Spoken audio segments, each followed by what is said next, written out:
नमो अर्हन्ताणं नमो सिद्धाणं नमो आयर्याणं नमो वज्रायाणं नमो लोहे सौवसाहुणम् मोक्षमार्गस्य नेतारं भेतारं कर्मभूभृतां ज्ञातारं विश्वतत्त्वानां वन्दे तद्गुणलब्धये त्रैकाल्यं द्रव्यषटकं नवपदसहितं जीवषट्कायलेशा पञ्चान्ने चास्तिकायावृतसमितिगति ज्ञानचारित्रभेदा इत्येतन्मोक्षमूलं त्रिभुवनमहिते प्रोक्तमर्हद्भिरीशे प्रत्येति श्रद्धधाति स्पृशति च मतिमान यस्य वै शुद्धदृष्टि सिद्धेर्जयप्रसिद्धे च विहाराहणाफलं पत्ते वन्दितार्हन्ते वोच्छम् आराहणाकमसो उज्जवणम् निर्वहणं साहणं च निच्चरणं दंसणाणचरिततवाणमाराहणाभणिया ओंकारं बिन्दुसंयुक्तं नित्यं ध्यायन्ति योगिनः कामदं मोक्षदं चैव ओंकाराय नमो नमः अविरलशब्दघनौघ प्रक्षालित सकलभूतलमलकलङ्का मुनिभिरुपासित तीर्था सरस्वती हरतु नो दूरितान् अज्ञानतिमिरान्धानां ज्ञानाञ्जनशलाकया चक्षुरुन्मीलितं येन तस्मै श्रीगुरवे नमः श्रीपरमगुरवे नमः परम्पराचार्यगुरवे नमः सकलकलुषविध्वंसकं श्रेयसां परिवर्धकं धर्मसम्बन्धकं भव्यजीवमनप्रतिबोधकारकमिदं शास्त्रं श्रीमुखमाटीनामधेय अस्य मूलग्रन्थकर्तारः श्रीसर्वज्ञदेवः तदुत्तरग्रन्थकर्तारः श्रीगणधरदेवा प्रतिगणधरदेवा स्तेषां वचोनुसारमासाद्य आचार्य विद्यासागर जी विरचित मूकमाटी ग्रंथ मंगलम भूयात् मंगलम भगवान वीरो मंगलम गौतमो गणी मंगलम कुंद कुंदार्यो जैन धर्मोस्तु मंगलम सर्वमंगल मांगल्यम सर्वकल्याणकारकं प्रधानं सर्वधर्माणां जैनं जयतु शासनं जैनं जयतु शासनं जैनं जयतु शासनं।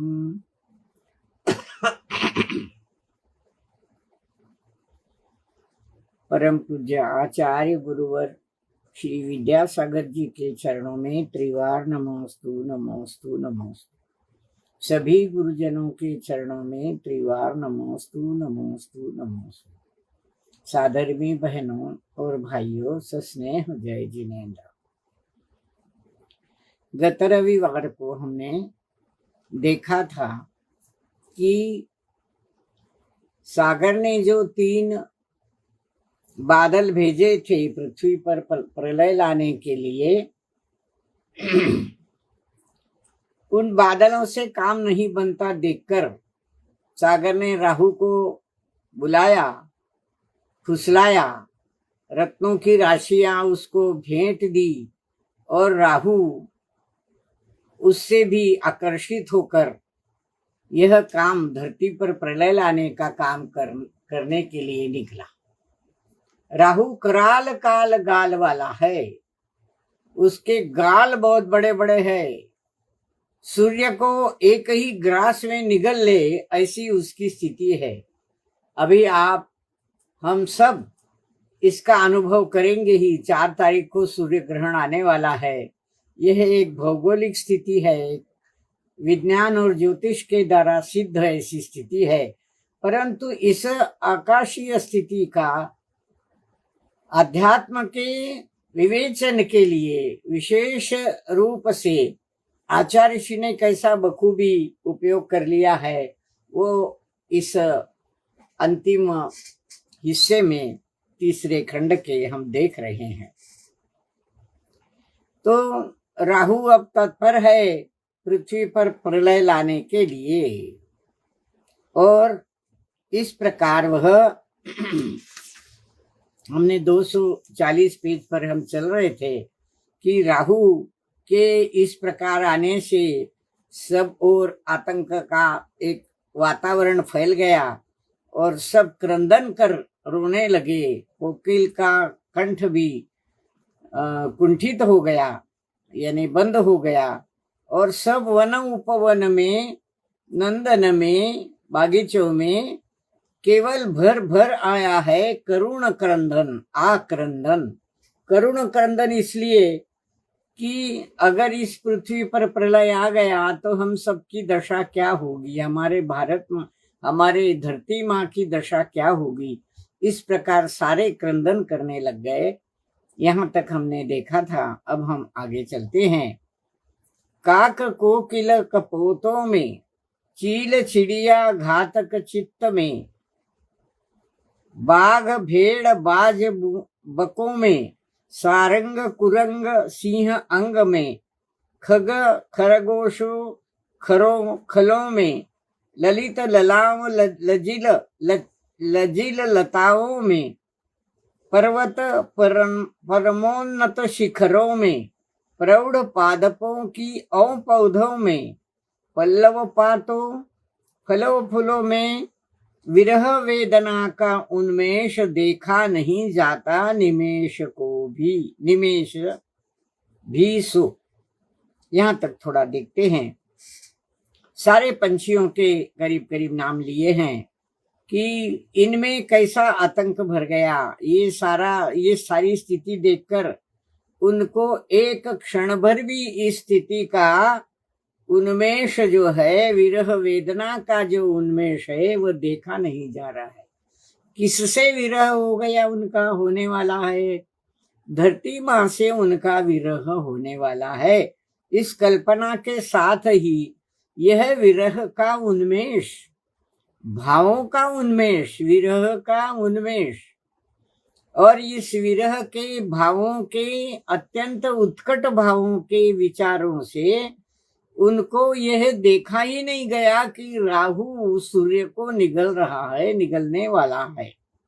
कौन कौन से पंछियों के नाम यहाँ आए हैं? काक कौवा, कोकिल, कपोत कबूतर, चील जो आकाश में उड़ती है और नीचे धरती की ओर अपने बच्चों की ओर उसका ध्यान रहता है, घोंसलों में उसके बच्चे होते हैं। चिड़िया, चील मराठी में हम उसको घार कहते हैं। चिड़िया, चातक पक्षी होता है जो स्वाति नक्षत्र की राह देखते हुए चोंच खुली रखकर उस स्वाति नक्षत्र की एक बूंद अपने मुंह में पड़े इसके लिए वह राह देखता है, वह चातक पक्षी। इन सब के चित्त में और किस किस पक्षियों के तो ठीक है, पर ये जो प्राणी है, चौपाए प्राणी है, बाघ, सिंह, बाज वो होता है जो किसी को भी झपट लेता है। भेड़ बाज बकों में बगुले, सारंग कुरंग हिरन, सिंह, इन सब के अंग में, और खरों खलों में, खग खरगोशों खरो खलों में, खग यानी पक्षी, खग आकाश को, ख आकाश को कहते हैं, और खग में गमन करने वाला, इसलिए खग पक्षी जो आकाश में उड़ते हैं। खरगोश, खरगोश जो छोटे प्राणी हैं, जंगलों में घूमते हैं। खरगोश की कथा हम सबको मालूम है कि कैसे कछुए के साथ उसकी स्पर्धा लग गई थी और वह धीरे धीरे चलते हुए, और कछुआ तो समय पर पहुंच गया और खरगोश कई जंगल में पड़ा सुस्ता रहा। जोर से भागता है ऐसा एक सुंदर छोटा सा प्राणी खरगोश, एक छोटा सा प्राणी। खरों खलों में, खर गधा, गधे को खर कहते हैं। ललित ललाम लजील लताओं में, अब ये तो सारे प्राणी हो गए, पशु पक्षी हो गए, छोटे प्राणी भी हो गए। इसके अलावा ललित ललाम, सुंदर, अत्यंत सुंदर, ललित ललाम, देखने को जो मन प्रसन्न होता है जिन्हें देखने से, ऐसी ललित ललाम लजीली, लजीली अत्यंत शर्माने वाली, संकुचित होने वाली, ऐसी लताओं में भी, और किन किन में, पर्वत परमोन्नत शिखरों में, पर्वत के ऊंचे ऊंचे शिखरों में, पर्वत परमोत्तम शिखरों में, प्रौढ़ पादपों और पौधों में, पादप वृक्ष, प्रौढ़ वृक्षों में और पौधों में, छोटे पौधे, पल्लव पातों में, फल फूलों में, पानों पादों में, पल्लव पात, और छोटे छोटे फूलों में तक, फूल फलों में, फूल और फलों में विरह वेदना का उन्मेष उमड़ आया। एक क्षण भर भी इन सब में, छोटे पशु पक्षियों में लेकर के लता वृक्षों में तक, ये राहुल का आक्रमणकारी विषय, आक्रमणकारी उसका स्वभाव, यह एक निमिष मात्र भी, एक क्षण मात्र भी देखा नहीं जाता, सहन नहीं होता उनको, क्योंकि इससे धरती माँ से हमें विरह वेदना का अनुभव करना पड़ेगा। तो क्या हुआ, संकल्प लिया पंछी दल ने, सूर्य ग्रहण का संकट यह जब तक दूर नहीं होता तब तक भोजन पान का त्याग, जनरंजन मनोरंजन का त्याग, और तो और अंजन व्यंजन का भी त्याग। सबने संकल्प ले लिया, पशु पक्षियों ने, लताओं ने, वृक्षों ने, सबने संकल्प ले लिया कि जब तक सूर्य ग्रहण का यह संकट दूर नहीं होता तब तक हम भोजन पान नहीं करेंगे। देखो, मनुष्य तो ऐसा करते ही है कि जब तक सूर्य ग्रहण का काल चलता रहता है तब तक वे भोजन नहीं करते, जलपान तक नहीं करते, भोजन पान जलपान भी नहीं करते। इतना ही नहीं तो जनरंजन मनोरंजन का भी त्याग, कोई मनोरंजन वे नहीं करते, अपने आप का रंजन नहीं करते, और तो और अंजन व्यंजन का भी त्याग। अंजन काजल को कहते हैं, आंखों में काजल डालना यानी श्रृंगार करना वगैरह, तो उसका भी त्याग, व्यंजन तरह तरह के पदार्थ खाने का भी त्याग, और तरह तरह की इस प्रकार के सभी बातों का त्याग इन पशु पंछियों के दल ने, जब तक सूर्य का ग्रहण नष्ट नहीं होता, संकट नष्ट नहीं होता, तब तक इन सब का त्याग करने की उन्होंने संकल्प ले लिया। हम भी यही करते हैं, सूर्य ग्रहण में कहते हैं कि सभी बातों का त्याग कर देना चाहिए आदि। भूचरो, अगले पेज पर चलिए, 241। भूचरो नभश्चरो, हाहाकार सुनकर, राहु के मुख में छटपटाते दिनकर को देखकर बादल के दिल को बल मिल गया, कहीं कई गुना खून बढ़ सा गया उनका। अब राहु के मुख में जो सूर्य प्रभाकर छटपटा रहा था, छटपटा रहा था, क्योंकि उसके कराल काल यम जैसे गाल में तो एक ग्रास बनकर ही उसने सूरज को, प्रभाकर को निगलना चाहा था। तो ये सब देखकर ये भूचर, ये पशु पक्षी, भूचर भूमि पर चलने वाले चौपाई, और नभचर आकाश में उड़ने वाले पक्षी, इनमें सब में जो हाहाकार हो गया, आतंक सा छा गया, इनमें सब में एक चिंता सी भर गई कि अब हम क्या, प्रलय आएगा तो धरती माँ को खो तो नहीं देंगे, उसके विरह में हम मर तो नहीं जाएंगे। तो ऐसे राहु के मुख में छटपटाते सूर्य को देखकर बादल के दिल को बल मिला, बादल को उत्साह बढ़ गया। राहु आ गया ना मदद के लिए, शत्रु का शत्रु वो अपना मित्र होता है।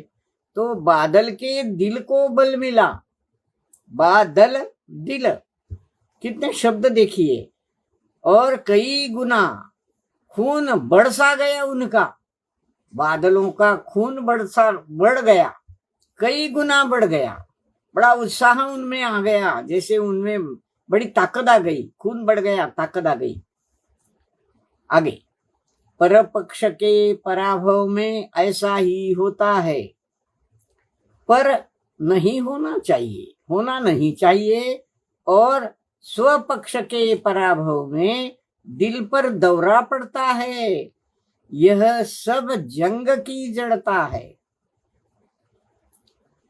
इन 4 पंक्तियों में अब आचार्य ऋषि, मैंने जैसे कि पहले रविवार को बताया था कि इन सारे वातावरण की एक चित्रमयता हमारे आंखों के सामने उभर कर आती है।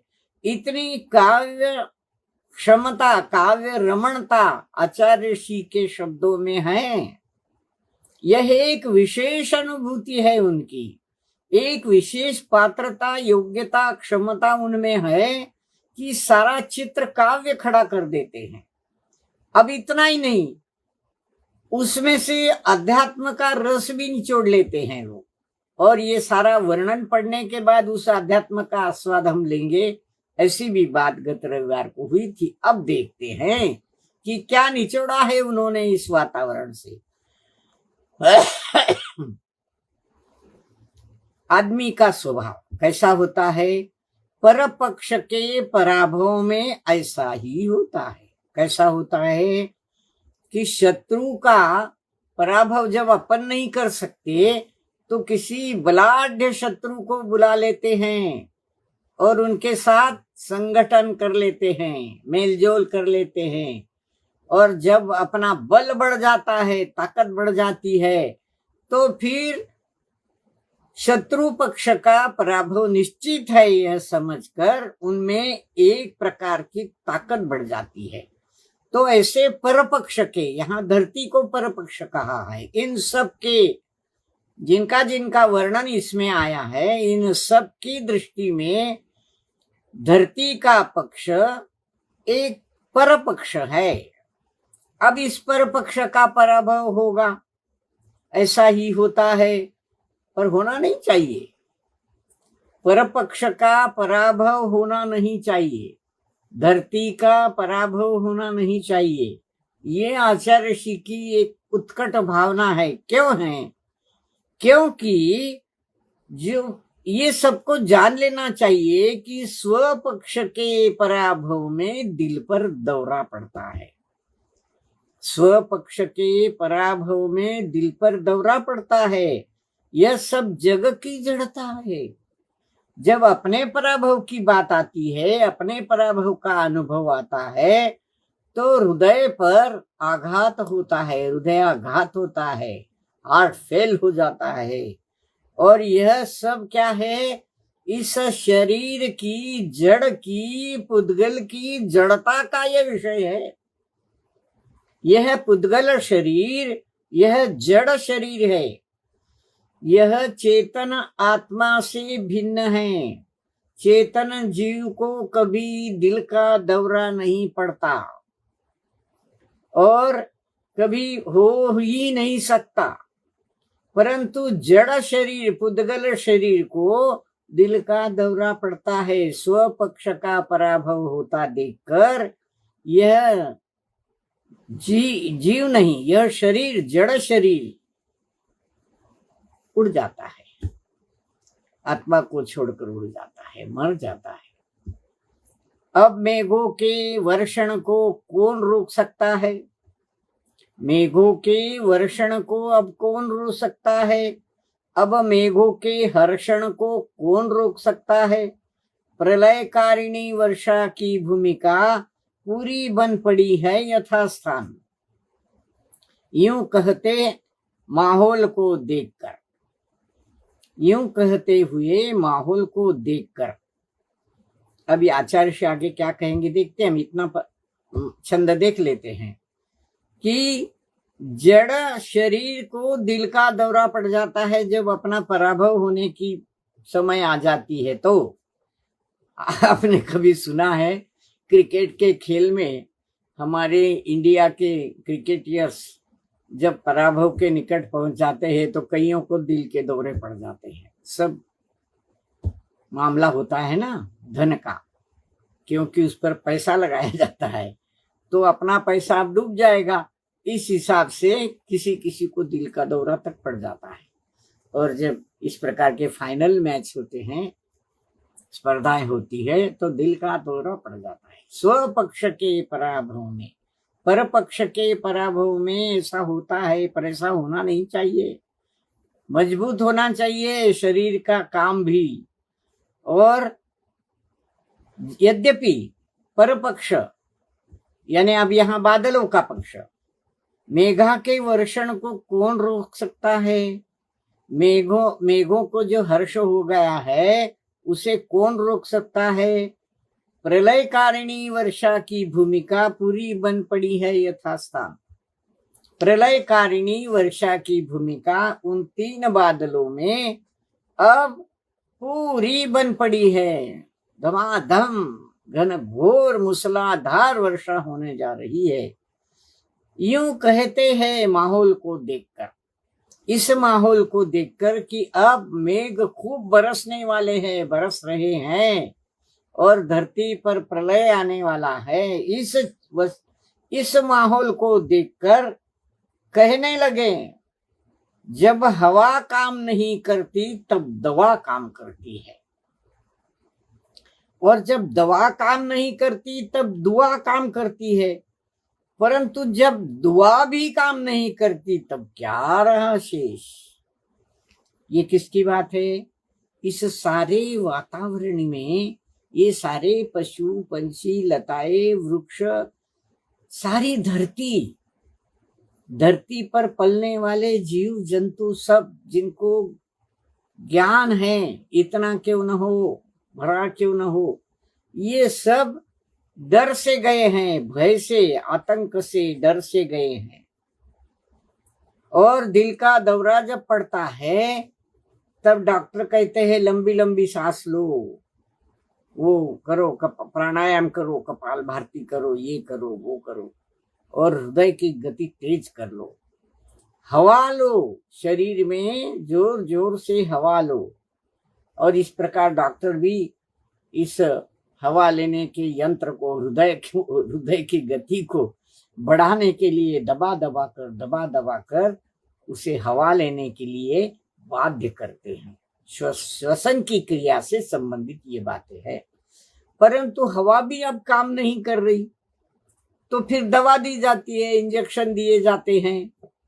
और जब दवा भी काम नहीं करती और हार्टफेल होने ही वाला है, तब दुआ काम करते हैं। डॉक्टर भी कह देते हैं कि देखो अब मेरे हाथ में कुछ नहीं है, अब भगवान की प्रार्थना करो और दुआ करो कि इस दवा का असर हो जाए। दुआ करो, दुआ प्रार्थना करो, भगवान की प्रार्थना करो।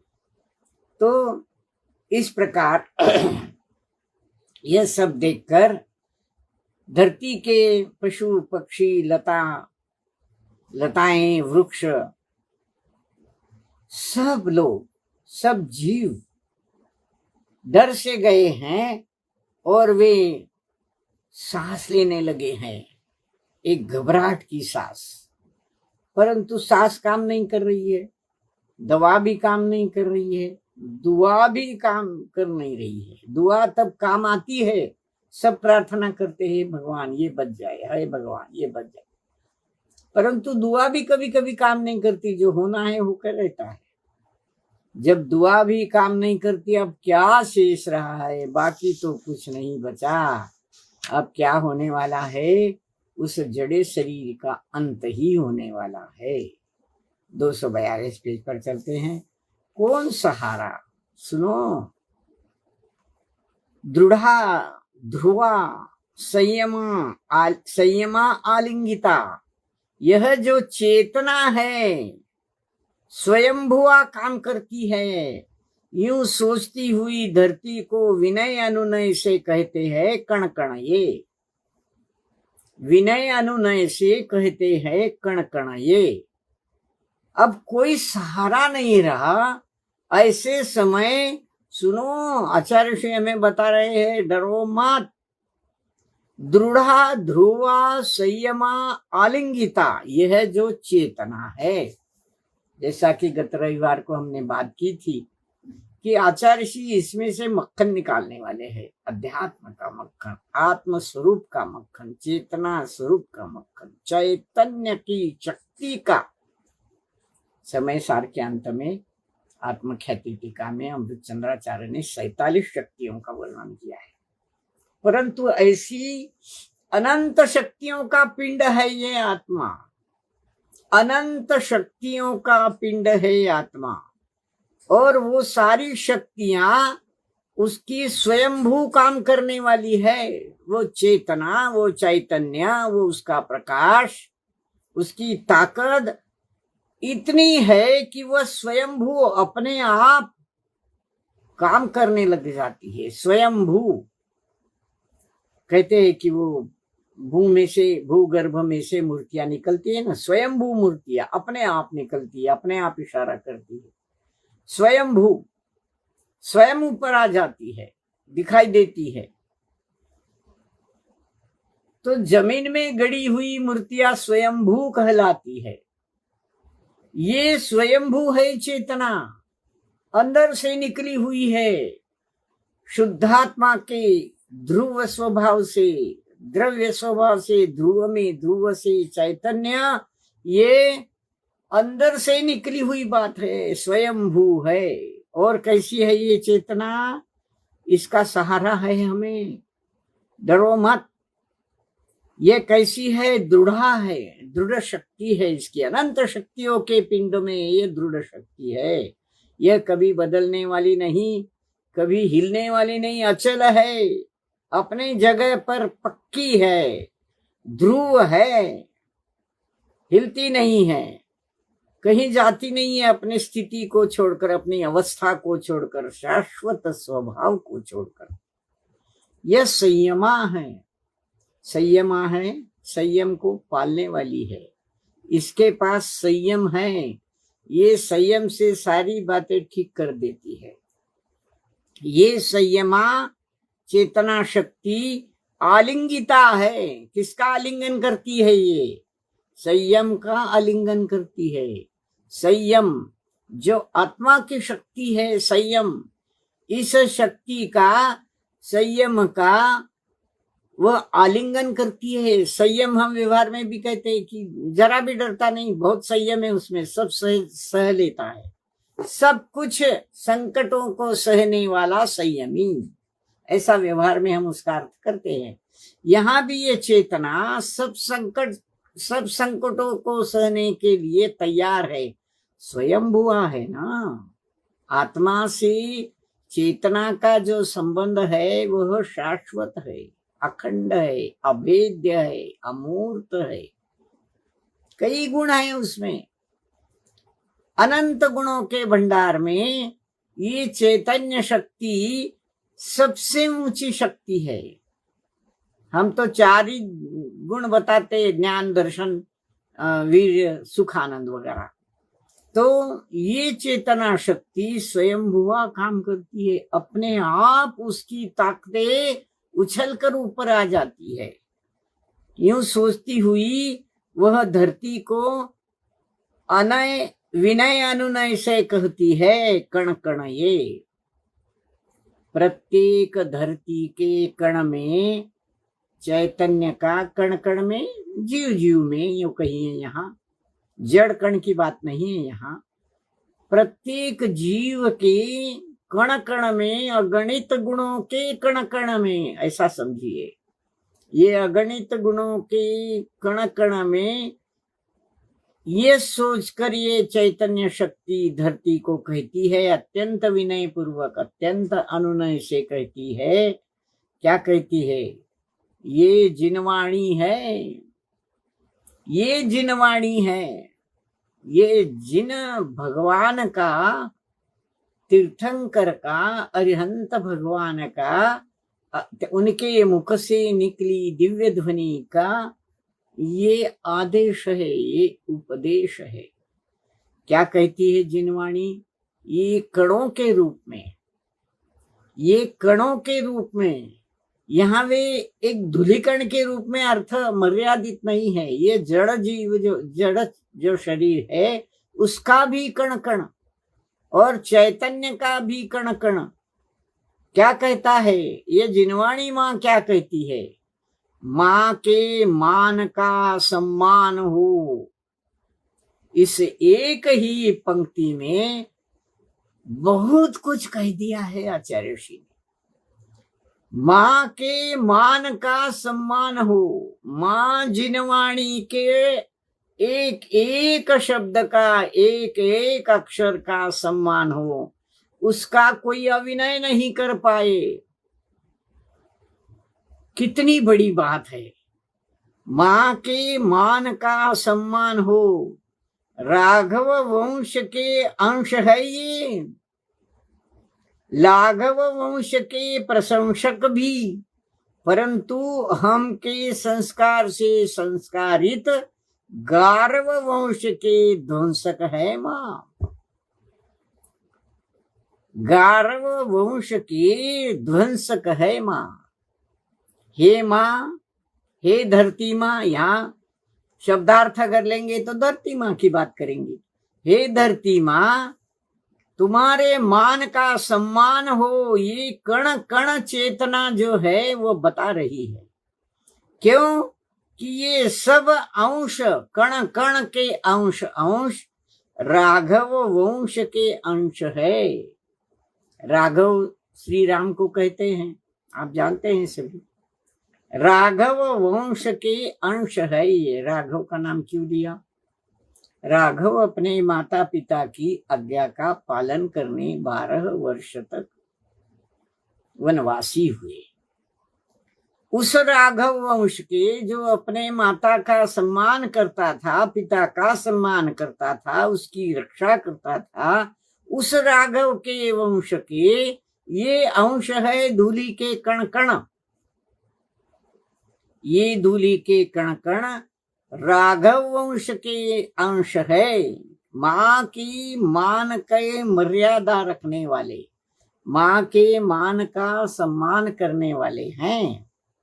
राघव वंश के अंश है ये, और लाघव वंश के प्रशंसक भी।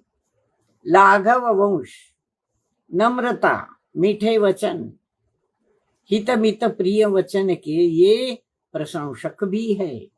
ये धरती की धूलि के कण कण मीठे वंश के प्रशंसक भी है। वे कभी कटु शब्द नहीं बोलते, कटु अर्थ नहीं करते, किसी को कटु शब्द से किसी की अवमानना नहीं करते, परंतु वह संस्कार से संस्कारित गारव वंश के ध्वंसक है माँ। वे प्रशंसक भी है लाघव वंश के, मीठे वचन बोलने वाला ये अंश राघव वंश। मीठे वचन बोलने वाला, हितमित प्रिय वचन बोलने वाला, ऐसा ये राघव वंश लाघव वंश भी है। परंतु अत्यंत नम्रता के बावजूद अहं के संस्कार से संस्कारित गारव वंश, गर्व वंश का ये ध्वंस भी करने वाले हैं। हितमित प्रिय वचन तो बोलते ही है, पर जो गारव वंश के वंशज है, गर्व के वंशज है, मदोन्मत्त है, उसका ध्वंस करने वाले भी है। मीठे बोलेंगे, कटु शब्द नहीं बोलेंगे, परंतु जो गर्व से उद्धत होकर किसी का नाश करने के लिए तत्पर हुए हैं, उनका ध्वंस किए बगैर भी ये नहीं रहेंगे। सारी जिनवाणी का सार इस चेतना शक्ति के माध्यम से आचार्य श्री ने हमारे सम्मुख रखा है। एक वातावरण का तो विस्तार लंबा हो गया, पर चैतन्य शक्ति, आत्म शक्ति, अनंत गुणों का भंडार रखने वाला आत्मा, ध्रुव आत्मा, उस आत्मा की चैतन्य शक्ति का जो 4-6 पंक्तियों में एक संकेत दे दिया है आचार्य श्री ने, बड़ा गजब कहा है ये सारा। अहं के संस्कार से संस्कारित गारव वंश के, गर्व करने वाले वंशों के,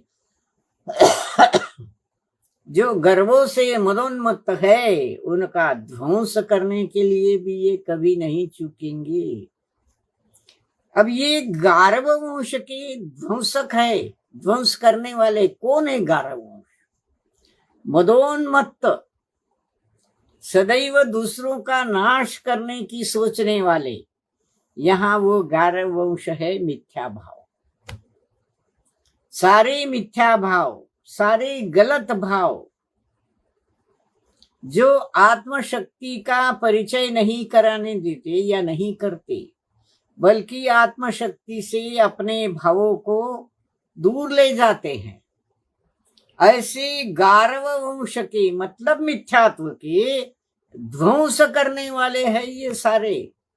कण कण, प्रत्येक जीव के चैतन्य का, अनंत गुणों का कण कण उस मिथ्यात्व का ध्वंस करने वाला है। यहाँ धूलिकण है शब्दशः अर्थ में, परंतु अध्यात्म के अर्थ में ये गारव वंश है, मिथ्यात्व का गारव।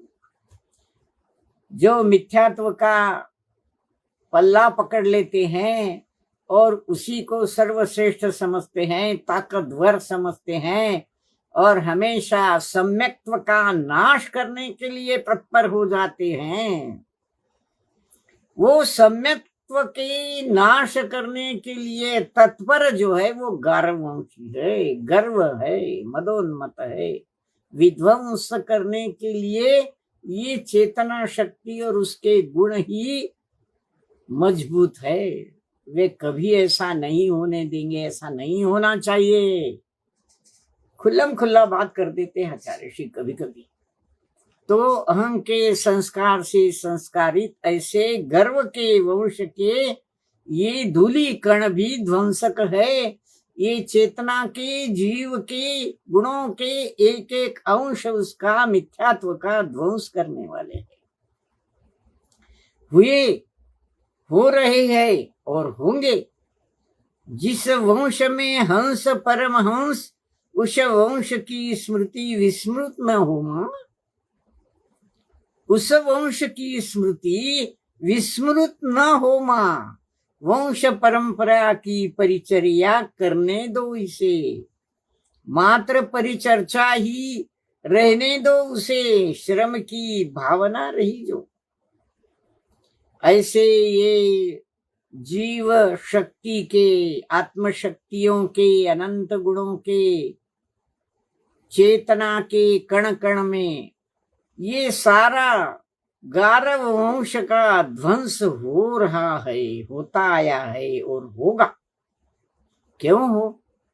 3 शब्दों में भूत, वर्तमान और भविष्य सब कुछ समेट लिया गया है। हुए हैं, मिथ्यात्व का नाश हुआ है, हो रहा है और आगे भी होने वाला है। कहते हैं पंचम काल का काल है, उसमें ऐसा ही होता है। नहीं, ऐसी बात नहीं। पंचम काल के अंश तक ये शाश्वत धर्म, ये जिन शासन जीवित रहने वाला है। ये आगम वाणी है, ये अध्यात्म वाणी है, ये जिन वाणी है।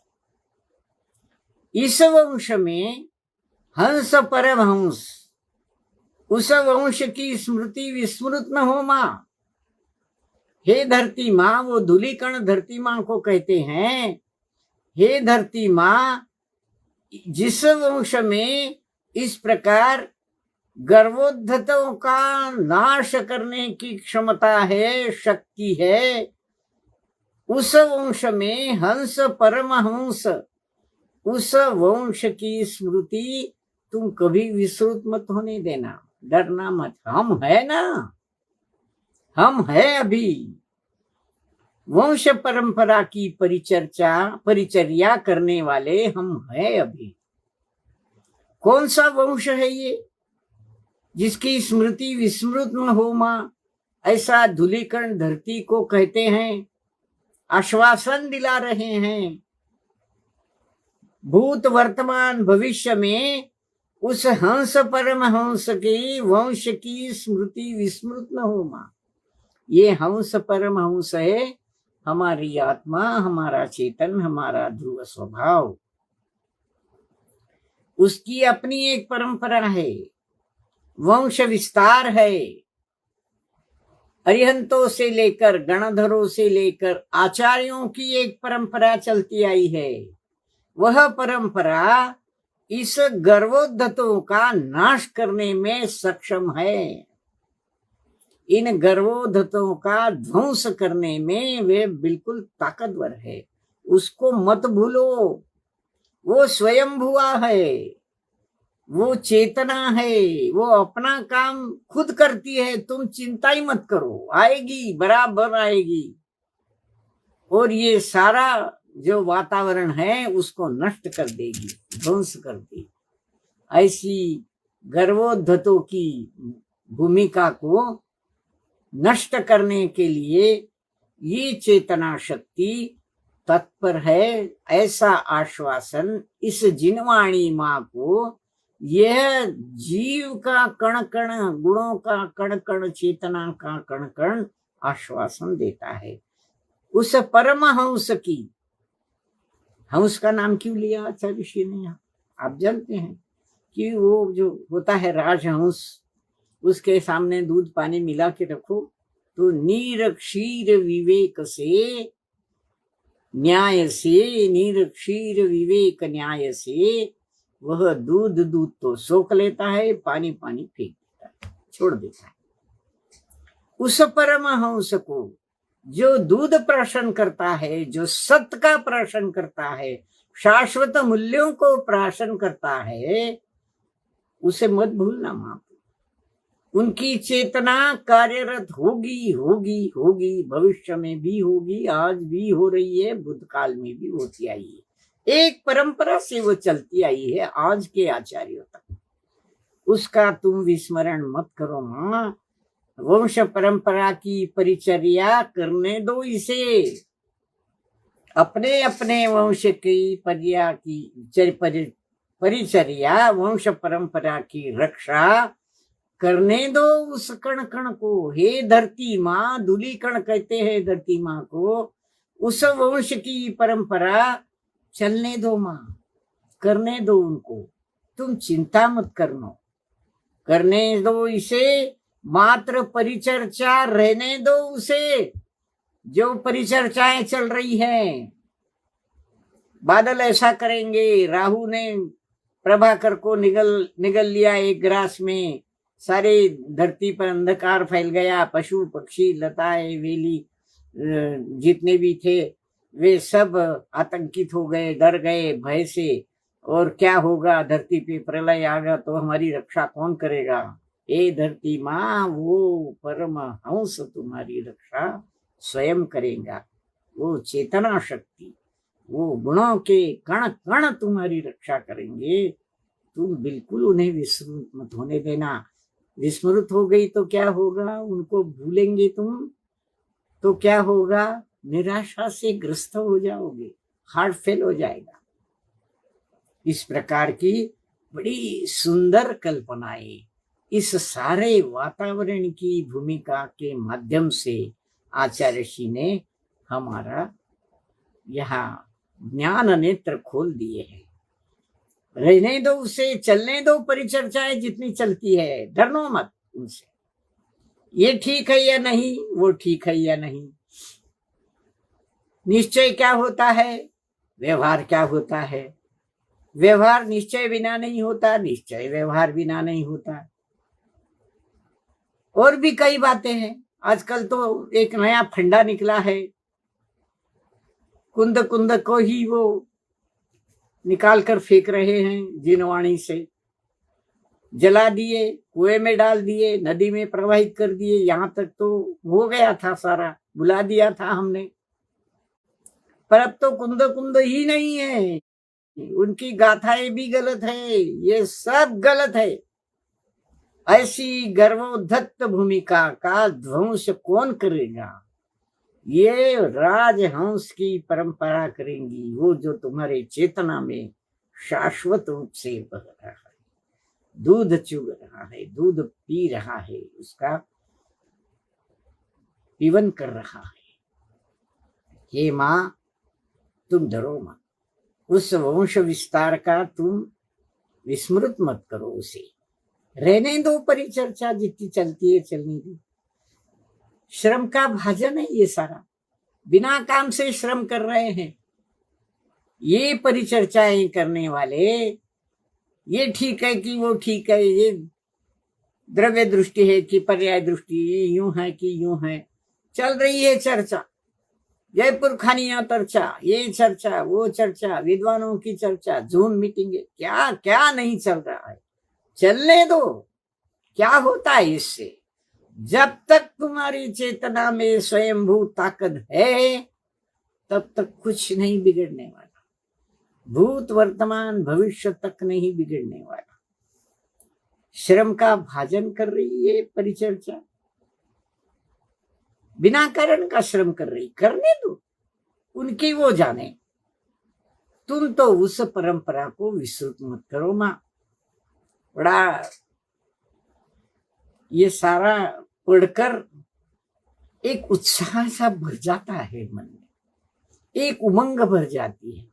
भले ही पंचम काल हो, भले ही सारी कुरीतियां का वजन ज्यादा हो रहा हो, उनकी बहुमतता होती हो, भले ही कोई ऐसा कर रहा है, कोई वैसा कर रहा है, कोई अमुक कर रहा है, कोई तमुक कर रहा है, ये सारे व्रतों में अतिचार, अनाचार, शिथिलाचार सब कुछ फैल रहे हैं।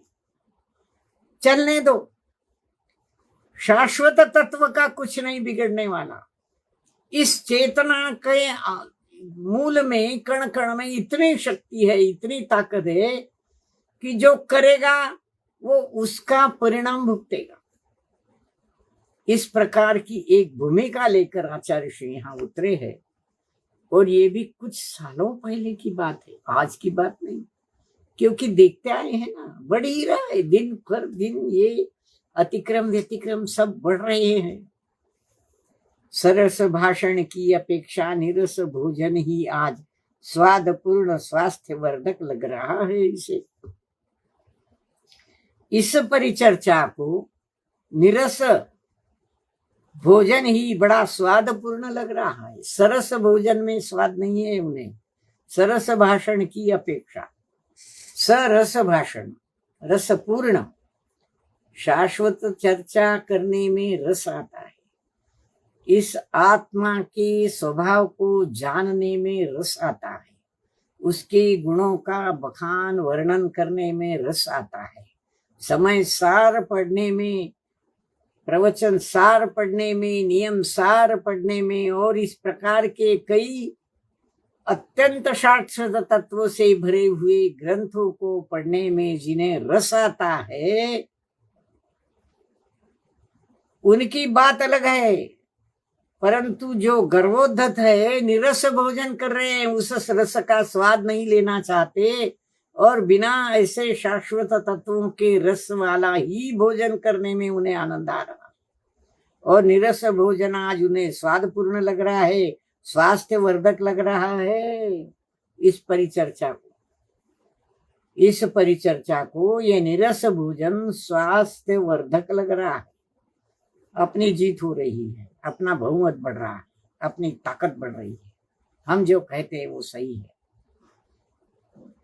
भले ही उनके ग्रंथों में कुत्ते बिल्ली सांप को मारने की बातें क्यों न हो, हिंसक बातें क्यों न हो, वशीकरण मंत्र तंत्र ऐसी सब शाश्वत तत्वों से दूर ले जाने वाली, मिथ्यात्व में फंसाने वाली सारी बातें जो है, हिंसक बातें जो है, असत बातें जो है, उसमें रस आता है। निरस बातों में रस आता है, परंतु शाश्वत तत्वों का कुछ नहीं बिगाड़ सकता। आगे आचार्य श्री उसके बारे में भी क्या बता रहे हैं हम सुनेंगे। जगत हितैषिणी माँ के मंगलमय चरण कमलों में मस्तक धरते करते नमन, और माँ के मुख से मंगलमय आशीर्वचन सुनते यूं। माँ के मुख से मंगलमय आशीर्वचन सुनते यूं। पाप पाखंड पर प्रहार करो, प्रशस्त पुण्य का स्वीकार करो। एक आज्ञा का भाव है, आचार्य ऋषि के मुख से निकला हुआ एक उपदिष्ट ऐसा भाव है। क्या कहते हैं कि जगत हिषैणी माँ के मंगलमय चरण कमलों में मस्तक धरते हुए नमन करते हुए। कौन है ये जगत हिषैणी माँ? ये हमारी जिनवाणी है, ये हमारा जिन शासन है। कोई इसे नमोस्तु शासन कहे, कुछ भी कहे, ये है जिन शासन। डंके की चोट ये जिन शासन है। ये जिन शासन और उसके मंगलमय चरण कमल मस्तक पर धरते उसे नमन करते हैं, उसका आदर करते हैं, शिरोधार्य समझते हैं, वो शाश्वत तत्वों की बातें मस्तक पर धरते हैं। ये धूलिकणों की बात अगर देखेंगे तो इसमें क्या है, ये धरती माँ जगत हिषैणी है, सबका हित करती है, सबका लालन पालन करती है। मंगलमय इसके जो चरण हैं, उस चरण कमल को ये मस्तक पर धरते हैं धूलिकण, और माँ के मुख से मंगल आशीर्वचन उन्हें मिलता है। धरती माँ के मुख से, जिनवाणी माँ के मुख से उन मस्तक पर धरने वाले शाश्वत तत्वों के लिए आशीर्वचन के शब्द निकलते हैं। पाप पाखंड पर प्रहार करो और प्रशस्त पुण्य का स्वीकार करो। जो पाप पाखंड कर गर्वोद्धत मदोन्मत्त होकर तुम्हारा नाश करने के लिए उतर रहे हैं, निगलने के लिए उतर रहे हैं, उन पर प्रहार करो। क्षात्र धर्म का स्वीकार करो, प्रशस्त पुण्य का स्वीकार करो। ये दो पंक्तियां उस जिनवाणी ने कही हुई आचार्य श्री में बता रहे हैं। मिथ्यात्व का नाश करने के लिए क्या करना चाहिए? पाप पाखंड पर प्रहार करना चाहिए। कैसा प्रहार? ऐसा वैसा नहीं प्रहार, जो उसका विध्वंस करा दे, उसका नाश करा दे, ऐसा प्रहार करो। उससे क्या? प्रशस्त पुण्य का तुम्हें स्वीकार करना है। दो बातें इसमें हमेशा इन तत्वों में, हेय और उपादेय, दो शब्द आते हैं। हेय क्या है, उपादेय क्या है? उपादेय है प्रशस्त पुण्य, और हेय क्या है? पाप पाखंड, मिथ्यात्व, खोटी बातें, आत्म वैभव से दूर ले जाने वाली बातें, मिथ्यात्व में फंसाने वाली बातें। ये सारे पाखंडों पर, मिथ्यात्वों पर प्रहार करना चाहिए और प्रशस्त पुण्य का स्वीकार करना चाहिए। उन्हें उपादेय समझना चाहिए, उनका स्वीकार करना चाहिए।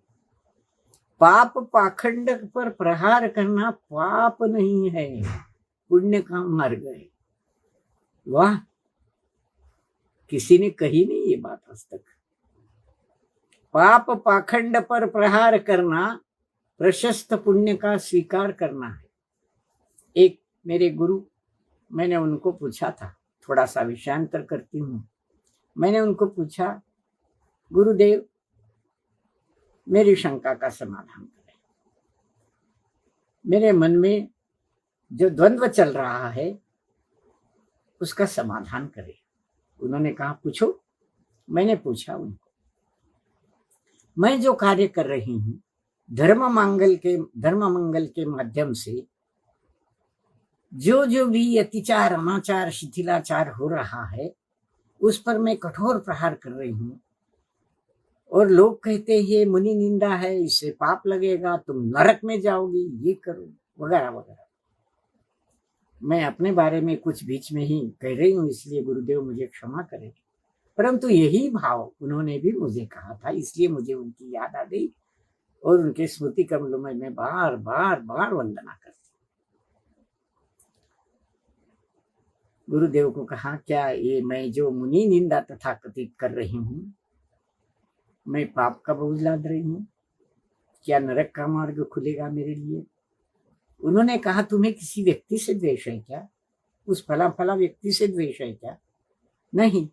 तो किससे द्वेष है? मुझे मिथ्यात्व से द्वेष है, पाखंड से द्वेष है।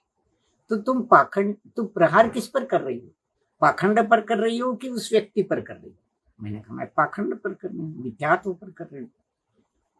तब तो तुम पुण्य का काम कर रही हो। ये उनका जवाब था मुझे, जो मैंने जिंदगी भर नहीं भूला। उनकी स्मृति से आज भी मेरे आंखों में आंसू मड़ाते हैं। यही बात आचार्य ऋषि ने जिनवाणी के मुख से, धरती माँ के मुख से कहलाई है। धरती माँ उन धूलिकणों को कहती है कि पाप पाखंड पर प्रहार करो, प्रशस्त पुण्य का स्वीकार करो। हेय क्या है, उपादेय क्या है, इसकी सच्ची समझ होनी चाहिए। उपादेय के स्वीकार के लिए हेय छोड़ना चाहिए, उसको निकाल कर फेंकना चाहिए। मिथ्यात्व हेय है, पाप पाखंड है, उसको निकाल कर फेंकने के लिए उसमें जो भावनाएं हैं, बुरी भावनाएं हैं, उनका त्याग किए बिना सत की भावना हमारे मन में पैदा नहीं होने वाली। सत की हमेशा एक मुद्रा के दो सिक्के से दो बाजुएं होती है, एक मुद्रा की सिक्के की, दोनों को अलग नहीं कर सकते, एक ही होता है। उसी प्रकार यह भाव नाम का विषय जो है वह बुरे को देखता नहीं है, जो सत है उसको ही देखता है।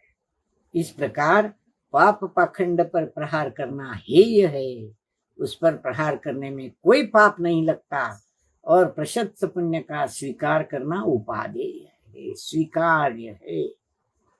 उस पर हमारी निरंतर द्रव्य पर, ध्रुव पर हमारी दृष्टि होनी चाहिए। ये एक विशेष बात यहाँ आचार्य ऋषि ने हमें बताई है। हम यहाँ रुकते हैं।